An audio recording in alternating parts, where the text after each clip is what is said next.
Con un llamado a relanzar una reforma a la gobernanza global, avanza la cumbre de líderes del G20 eclipsada por un choque ideológico entre el anfitrión Lula da Silva y el presidente argentino Javier Milei, así como también por la guerra en Ucrania. La presencia de Joe Biden y Xi Jinping y la ausencia de Vladimir Putin condicionan esta jornada. Soy Jenny Pérez en Berlín. Destacamos.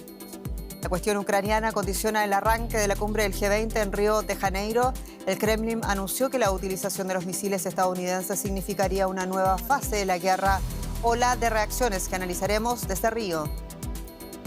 Desde el impacto de la noticia, Biden aún no confirma oficialmente su autorización para que Ucrania utilice limitadamente los misiles de largo alcance ATACMS.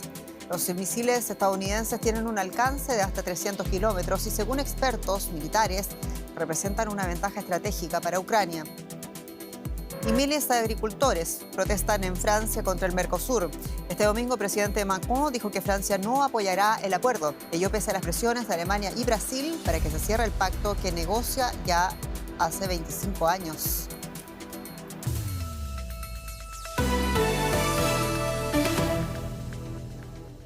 Las tensiones en esta nueva fase de la guerra en Ucrania impactaron la primera jornada de la cumbre del G20 en Río de Janeiro. La decisión de los Estados Unidos de autorizar el uso limitado de los misiles de largo alcance ATACMS a Ucrania en territorio ruso ha creado divisiones entre los líderes de las 20 economías industrializadas y emergentes del mundo. En el comunicado final, los líderes mundiales apoyan las iniciativas relevantes y constructivas para una paz amplia, justa y duradera en Ucrania, además un alto el fuego en Gaza y el Líbano. Otro desafío del G20 ha sido consensuar las diferencias ideológicas entre los bloques que representan el anfitrión de la cumbre, el progresista Lula da Silva, y el presidente argentino, el liberal Javier Milei, en materia de seguridad, de comercio y cooperación. Decíamos, la cuestión ucraniana caló profundo en el G20 de Río con la presencia de Biden y Xi Jinping y la ausencia de Putin, además de la cercanía de Lula da Silva, el anfitrión, a la postura rusa. Marcelo Silva de Sousa tiene los detalles desde Río. Marcelo, ¿cuáles son los puntos de esa declaración final y cómo están siendo superadas también las enormes diferencias en torno a cuestiones que dividen profundamente, como la guerra en Ucrania? ¿Qué tal, Jenny? La diplomacia brasileña viene resistiendo a la presión principalmente de países europeos para que el capítulo sobre los conflictos geopolíticos de la declaración final de jefes de Estado sea reabierta, una declaración cuyo borrador había alcanzado consenso el fin de semana, pero todo cambió con los ataques de Rusia en Ucrania que alcanzaron infraestructura, los más duros en varios meses, que llevó a varias naciones a pedir una condena más dura de Rusia por la guerra en Ucrania. Hasta ahora lo que se sabe es un borrador al que tuvo acceso el periódico Folha de São Paulo, que menciona la necesidad de que los países respeten la Carta de Principios de Naciones Unidas, con un texto que tendría en este momento un desarrollo mayor a los conflictos en Gaza que a la propia guerra de Rusia en Ucrania, y que condenaría el eventual uso de armas nucleares, algo con lo que Vladimir Putin viene amenazando, pero sin mencionar concretamente a Rusia. Al mismo tiempo, el texto, que todavía cuenta con consenso, pero que está siendo presionado por países europeos para ser modificado, habla del sufrimiento humanitario en Ucrania y del impacto que esta guerra está teniendo para la economía mundial. Sin embargo, en ninguno de los conflictos en estos momentos se asignan responsabilidades, porque esto podría llevar a una falta de consenso todavía mayor que tal vez frustraría la declaración final de líderes. Y a todo esto, Marcelo, los otros temas de la agenda, no solo existen profundos desacuerdos en torno al Mercosur, también en otros temas como por ejemplo el desarrollo sostenible, importante para Lula, donde hay un choque ideológico importante entre el bloque progresista representado por Lula da Silva y el liberal, el presidente de Argentina, Javier Milei. Aunque Milei firmó, sabemos, esa declaración final, lo hizo con reservas. Cuéntanos, por favor. En esta primera jornada de los 2 días en que se reunirán los jefes de Estado, Milei ha sido la voz más disonante, marcando varios contrapuntos a la postura del presidente brasileño Lula da Silva en los ejes que determinó como prioridad para esta agenda. Como decías, la oficina de la presidencia argentina publicó una nota hace poco nada más, marcando que el presidente argentino va a acompañar la declaración de líderes, pero con observaciones, apartándose de la Agenda 2030 de Naciones Unidas, que plantea, entre otras cosas, políticas para el desarrollo sostenible, la igualdad de género y también políticas para combatir el hambre y la desigualdad. Milei, en su discurso, en uno de los dos discursos que dio hoy, hizo una apología de la Escuela Austríaca de Economía y dijo que el dirigismo estatal ha llevado a diversas naciones a la ruina los últimos años, eliminando el estímulo para atacar el problema de la pobreza. Milei marca un contrapunto con Lula da Silva, pero finalmente, y como un alivio para la diplomacia brasileña, va a acompañar en términos generales la declaración de líderes. Marcelo Silva de Sousa, muchas gracias, en Río de Janeiro. Y más detalles de los temas que mueven este G20 con mi colega Paco Furió. Bienvenido. Así es, Jenny, seguimos hablando del G20 integrado por las economías industrializadas y emergentes que celebra su cumbre de líderes en Río de Janeiro con el acuerdo comercial entre la Unión Europea y Mercosur en la agenda, luego de que el anfitrión, el presidente brasileño Lula da Silva, expresara su optimismo sobre su firma. Pero en Europa sigue habiendo voces críticas. Un grupo con mucha experiencia en manifestaciones. Los agricultores franceses están de nuevo en la carretera para protestar contra el acuerdo mercantil con el Mercosur, que en su opinión es veneno para la agricultura local. Su protesta cuenta con el apoyo de políticos y empresarios. Tenemos vínculos con la agricultura francesa y la defendemos. El acuerdo con el Mercosur, en el aspecto agrícola, en nuestra opinión, no tiene sentido firmarlo. Es un acuerdo mal negociado y acordado sin nuestra participación. Con este acuerdo comercial que combaten desde hace tiempo los campesinos franceses, la Unión Europea y Sudamérica podrían crear la región comercial más grande del mundo, con más de 720 millones de personas. Cubriría casi el 20% de la economía mundial y alrededor del 30% de las exportaciones globales. Al grupo Mercosur pertenecen Brasil, Argentina, Paraguay y Uruguay. El presidente francés Emmanuel Macron reiteró su rechazo al tratado en su visita a Argentina el pasado fin de semana antes de seguir a la cumbre del G20 en Río de Janeiro. Nos mantenemos firmes. No nos convence el preacuerdo alcanzado.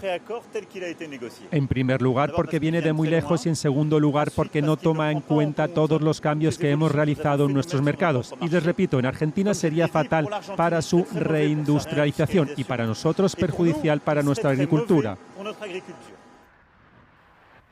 A los campesinos franceses les gustan estas palabras. Por eso ponen en sus carteles: Macron, cuando esté en Río, no se olvide de sus campesinos. Pues resurgen las protestas por el acuerdo con el Mercosur. Hablamos ahora con José David Navarro en la Bolsa de Frankfurt. José, Alemania atraviesa un periodo de estancamiento económico y a eso hay que añadir la preocupación ahora por lo que puede hacer Trump cuando llegue a la Casa Blanca. En este contexto, ¿cuál es la postura del empresariado alemán sobre el acuerdo con el Mercosur? Hola Paco, ¿qué tal? Pues aquí en Alemania el gobierno y también el empresariado están a favor de este acuerdo, como tú muy bien apuntas, precisamente en este momento, ¿no? En el estancamiento económico de Alemania y además con el miedo a las políticas comerciales de Trump parece que hay un sentimiento de urgencia en buscar nuevos socios comerciales. Según la Cámara de Comercio alemana, Paco, en torno al 85% de las exportaciones alemanas a los países del Mercosur está grabada con algún tipo de arancel. Eso le costaría al empresariado alemán en torno a unos 4.000 millones de euros cada año. Así que ya se pueden imaginar que prescindir de esta cuantía tan importante de dinero es del interés, evidentemente, de los empresarios alemanes. Otra historia es lo que piensan los agricultores aquí en Alemania, que en realidad, Paco, están más alineados con los agricultores franceses. De hecho, hoy la Unión de Agricultores Alemanes ha pedido parar esta negociación, que se revise en profundidad el acuerdo y que los estándares medioambientales, en cuidado de los animales, etcétera, sean iguales tanto para los países del Mercosur como aquí en Europa. París y Berlín entonces tienen en términos generales posturas muy diferentes sobre el Mercosur. 25 años lleva el acuerdo negociándose sin que haya habido éxito. ¿Qué más puede hacer Bruselas para encontrar una solución?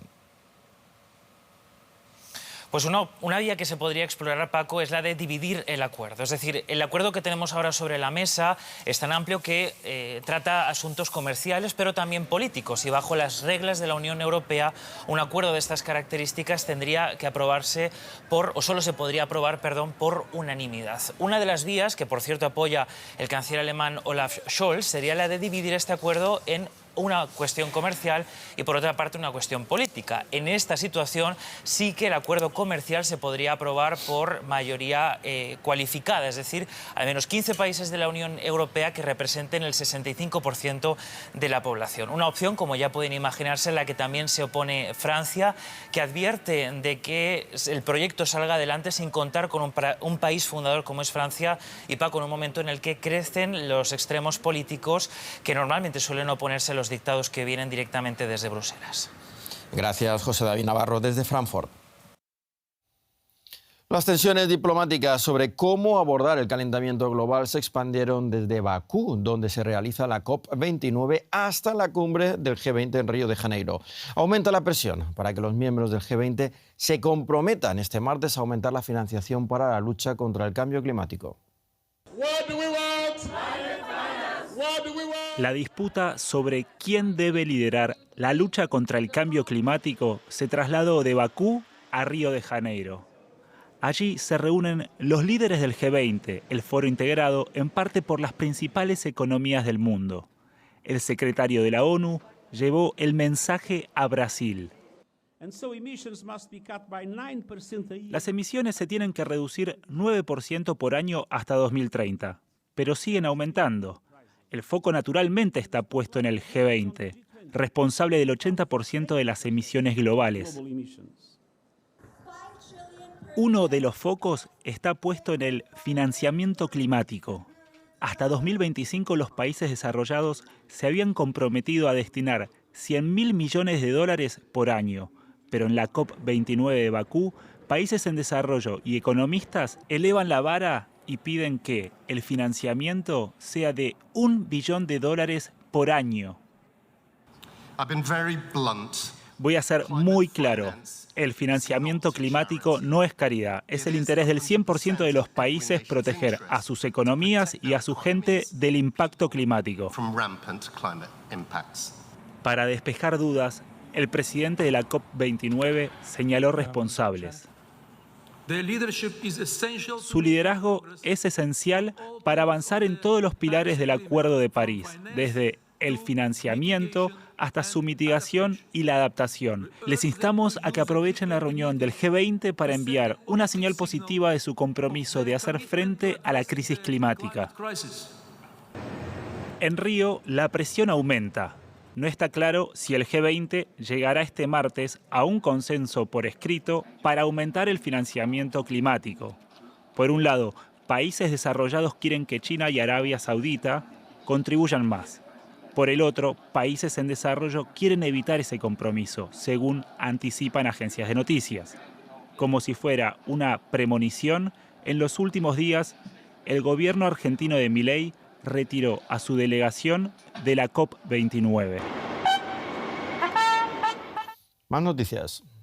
Vamos a hablar, Paco, de este tema y esa escalada política tras la autorización de Biden para que Ucrania utilice limitadamente los misiles Atacms de territorio ruso. Ha sido precedida por una ola de ataques rusos sobre Ucrania durante el fin de semana, ataques que siguieron este lunes contra zonas residenciales de ciudades ucranianas como Odessa y Sumy.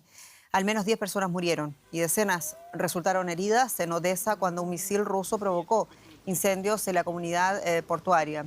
En el norte de Ucrania, según las autoridades, Rusia disparó munición de racimo contra una zona residencial de Sumy, causando 11 muertos y más de 80 heridos. Estos últimos ataques se produjeron pocas horas después de que Estados Unidos autorizara a Ucrania a utilizar armas de largo alcance para atacar por primera vez suelo ruso.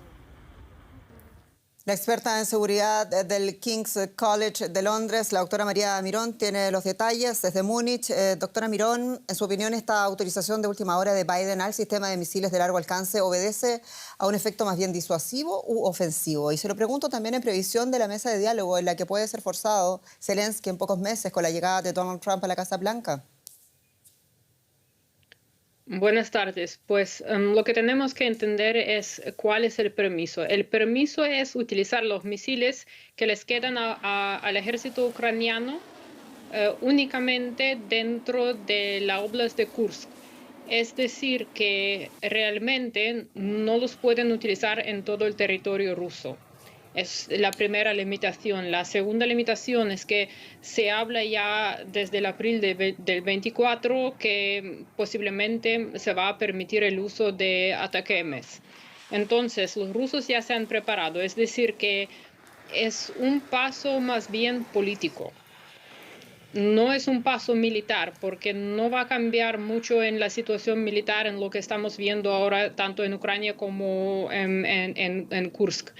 Lo que quería alcanzar la administración de Biden, por un lado, dar una señal a los aliados europeos, sobre todo a Alemania, para que Alemania le proporcione Taurus misiles a Ucrania, por un lado. Y por otro lado, algunos dicen que puede ser una respuesta también al despliegue de tropas norcoreanas y sistemas de artillería norcoreana en Rusia. Entonces, como digo, es una señal política, pero claro, para Ucrania es muy importante ahora que ya lleva esperando tanto tiempo, pero no se han prometido más misiles de este tipo ni otros sistemas de largo alcance. Una decisión que hay que entender en clave política, dice la doctora Marina Mirón. Medios informaron que Gran Bretaña y que Francia también habría levantado sus restricciones para este armamento similar, mientras Alemania, usted decía, sigue también debatiendo sus misiles Taurus. Y luego la amenaza concreta de Rusia de una guerra directa con la OTAN. ¿Estamos ya, doctora Mirón, ante una nueva fase de la guerra, como advirtió el Kremlin? Yo creo que ya la hemos entrado. Por un lado, todo el mundo estaba esperando negociaciones de paz una vez que sabíamos que Donald Trump ha ganado las elecciones en los Estados Unidos. Y por otro lado, ahora vemos esta escalada sabiendo que Putin ya advirtió que no se trata tanto del efecto militar que tendrán esos misiles, sino del hecho que los soldados de la OTAN tienen que proporcionar el ejército ucraniano con la inteligencia necesaria de sus satélites, es decir, que estarían involucrados en esta guerra. También dijo Putin que iba a mirar cómo puede responder Rusia en este caso dependiendo de qué es lo que se va a hacer. Es decir, que en este momento no podemos completamente descartar una escalada nuclear, pero yo creo que como hay limitaciones, es decir, que los Estados Unidos no dijo a Ucrania, ustedes pueden utilizar los misiles donde sea. Es decir, que Rusia no va a utilizar, al menos ahora, no va a utilizar armas nucleares, pero sí que habrá una respuesta, no sé cuál será, tenemos que esperar y ver cómo utiliza Ucrania estos misiles y dónde y qué efecto tendrán para poder evaluar qué pasos podría tomar Rusia. Doctora Marina Mirón, muchas gracias. En Múnich. Muchas gracias a ustedes. Y a todo esto, Rusia ha reaccionado a la decisión de Joe Biden.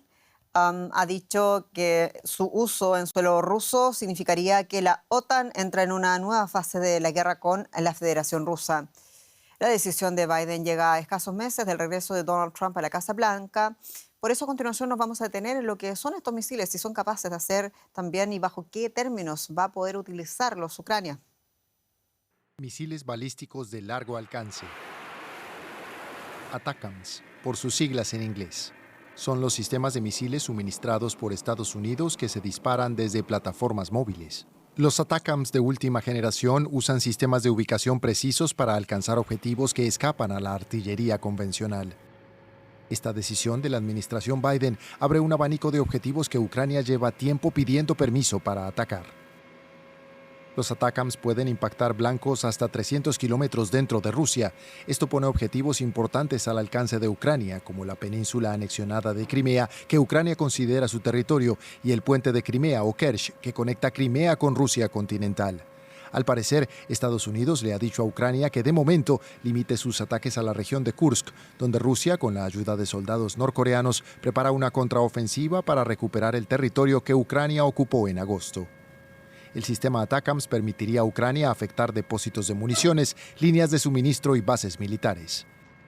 Pero Rusia ya ha trasladado muchos de sus aviones de combate y bombarderos fuera del radio de acción de los misiles. También los aviones que lanzan ataques con bombas planeadoras que han devastado varias ciudades ucranianas este último año. Pero el suministro de los misiles ATACMS es limitado. Su producción es costosa y requiere tiempo.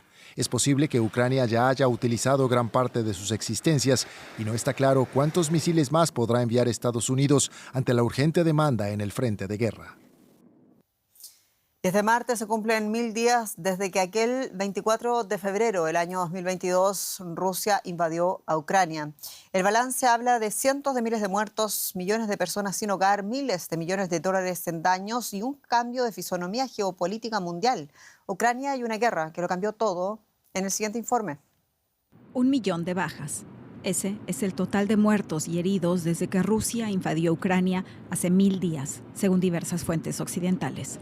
En su mayoría se trata de soldados, pero un número significativo son civiles. Respecto a las bajas militares, funcionarios estadounidenses afirman que unos 300.000 soldados ucranianos han muerto o resultado heridos. Además, estiman más de 600.000 bajas rusas en ese periodo. En cuanto a los civiles, a finales de julio, Naciones Unidas informó más de 11.000 muertes civiles y cerca de 24.000 heridos, advirtiendo que esas cifras oficiales probablemente son inferiores a las reales. Equipamiento militar. Se calcula que Rusia ha perdido más de 3.000 tanques, aunque el país aumentó su producción para reemplazar las pérdidas. Ucrania ha perdido miles de millones de dólares en tanques y vehículos blindados, pero no se conocen cifras concretas. En cuanto a infraestructura, la Agencia Internacional de Energía informó a principios de este año que apenas 1/3 de la capacidad generadora de Ucrania todavía no funciona. Además, miles de edificios fueron destruidos, también viviendas, obligando a más de 6 millones de ucranianos a salir del país y más de 3 millones a desplazarse internamente. Las estimaciones del costo para reconstruir el país difieren. La más reciente del Banco Mundial calcula cerca de 500.000 millones de dólares, una cifra que seguirá creciendo cada día mientras continúe la guerra. Y el alto representante de la Unión Europea para Asuntos Exteriores y de Seguridad, Josep Borrell, insistió a los países de la Unión Europea a ser más unidos y rápidos en el apoyo a Ucrania. Durante una reunión de ministros de Exteriores en Bruselas, Borrell insistió en el levantamiento de las restricciones para que Ucrania pueda usar las armas de largo alcance proporcionadas por los países europeos. Francia reafirmó que no descarta que Kiev use sus misiles. También Polonia expresó su apoyo a la decisión del gobierno de los Estados Unidos. Y sin embargo, el canciller alemán Olaf Scholz reiteró desde la cumbre del G20 en Río su negativa a entregar a Ucrania misiles de crucero de largo alcance, como los Taurus, de hasta 500 kilómetros de alcance. Escuchemos a Scholz. He explicado muy claramente por qué no creo que sea correcto suministrar misiles de largo alcance. El Taurus es la versión alemana de este tipo de misil. Estos solo podrían usarse si se compartiera la responsabilidad del objetivo. Y eso es algo de lo que no puedo asumir responsabilidad y no quiero hacerlo. El primer ministro libanés Nayib Mikati pidió este lunes a la comunidad internacional que ponga fin a los ataques israelíes contra el Líbano y apliquen las resoluciones internacionales aprobadas para ello, concretamente la resolución 1701, que puso fin a la guerra entre Israel y el grupo islamista libanés Hezbollah en el año 2006. Todo esto el mismo día en que al menos 5 personas murieron en un bombardeo israelí en un barrio densamente poblado del centro de Beirut. Es el tercer ataque en 2 días en la capital libanesa, ello según indicó el Ministerio de Salud libanés. Por otro lado, el impacto de un cohete contra un edificio en la localidad de Shfaram, en el norte de Israel, causó la muerte de una mujer y en Tel Aviv hubo al menos 5 heridos por la caída de los restos de un cohete. El ejército de Israel detectó el impacto de al menos 60 proyectiles que atribuye a Hezbollah. Al periodista Joan Cabasés le preguntamos más temprano, en medio de esta escalada, qué posibilidades hay de lograr un alto el fuego en los términos que propone la Casa Blanca. Escuchemos. Israel bombardea Beirut y Líbano con fuerza mientras aparentemente se viven momentos importantes en las negociaciones por un alto del fuego en la guerra entre Israel y Hezbollah. Este es por lo menos el espíritu en el que se expresan algunos informadores israelíes muy cercanos a estas conversaciones.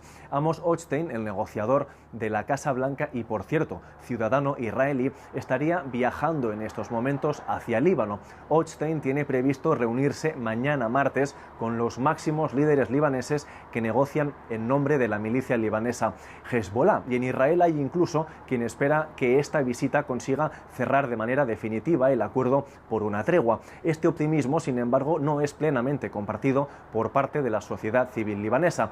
El primer ministro del país, Najib Mikati, ha anticipado que tanto el gobierno de Líbano como Hezbollah podrían dar una respuesta generalmente positiva a la propuesta de tregua planteada por los Estados Unidos, pero ha reconocido que hay aspectos que tienen que ser discutidos de manera presencial. Y es que el mayor motivo de discordia en estas negociaciones es lo que pase en el día después de la tregua. El gobierno de Benjamin Netanyahu, y así lo ha expresado hoy de nuevo el primer ministro israelí, quiere tener capacidad de atacar Líbano si la milicia se rearma en la frontera. Y este es un aspecto en el que tanto el ejecutivo libanés como la milicia proiraní no están dispuestos a ceder. Más noticias internacionales a continuación. El enviado especial de los Estados Unidos para Sudán, Tom Pirriello, viajó por primera vez al país devastado por la guerra. Hará un llamado para incrementar la ayuda humanitaria y poner fin al conflicto. La ONU estima que al menos 25 millones de personas necesitan comida y asistencia médica. Pakistán ha declarado una emergencia sanitaria en Lahore, la segunda ciudad más grande del país. Viene registrando unos niveles de contaminación atmosférica sin precedentes. Los hospitales informaron de un aumento de los casos de asma y otros trastornos respiratorios. Las nubes de smog son tan densas que pueden incluso verse desde el espacio. Y ponga atención a lo siguiente, porque los agentes de policía de la localidad tailandesa de Lopburi tuvieron que atrincherarse en su comisaría durante el fin de semana ante la amenaza de una turba de 200 monos. Vamos con las imágenes. Esta ciudad del centro del país lleva tiempo sufriendo el acoso de una creciente y agresiva población de estos primates, por lo que las autoridades construyeron recintos para contenerlos. Sin embargo, el sábado, unos 200 animales se escaparon de una jaula municipal e irrumpieron en la comisaría. El capitán de la policía declaró que tuvo que cerrar el edificio para evitar que los monos causaran destrozos. Aquí nos despedimos. Muchas gracias por su sintonía y hasta pronto.